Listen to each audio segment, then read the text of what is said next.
Arestado ng Bulacan PNP ang tinaguriang top 6 city most wanted person at isa sa mga pangunahing suspect sa pamamaril sa dalawang menor de edad na binatilyo sa loob ng isang milk tea shop sa bisa ng warrant of arrest para sa kasong 2 counts of murder sa barangay San Roque, City of San Jose del Monte, Bulacan.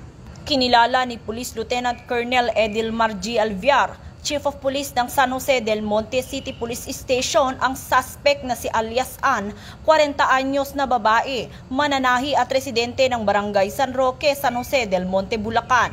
Sa pamamagitan ng pinagsanib na puwersa ng San Jose del Monte City Police Station, 301st Maneuver Company ng RMFB-3 at ang 3rd Special Operations Unit ng PNP Maritime Group, matagumpay na naihain ang warrant of arrest na inilabas ni Honorable Linlia Mazares Gonzales, Presiding Judge ng RTC Branch 120, City of San Jose del Monte, Bulacan, na walang inirekomendang piyansa.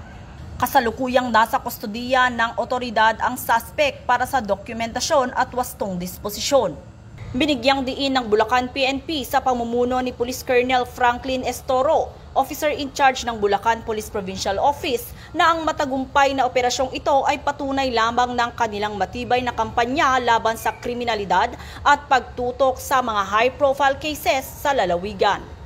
Mula dito sa Camp General Alejo S. Santos, ako ang inyong PNN correspondent, Patrolwoman Pearl Cristalin Javier, alagad ng batas, tagataguyod ng Balitang Pulis.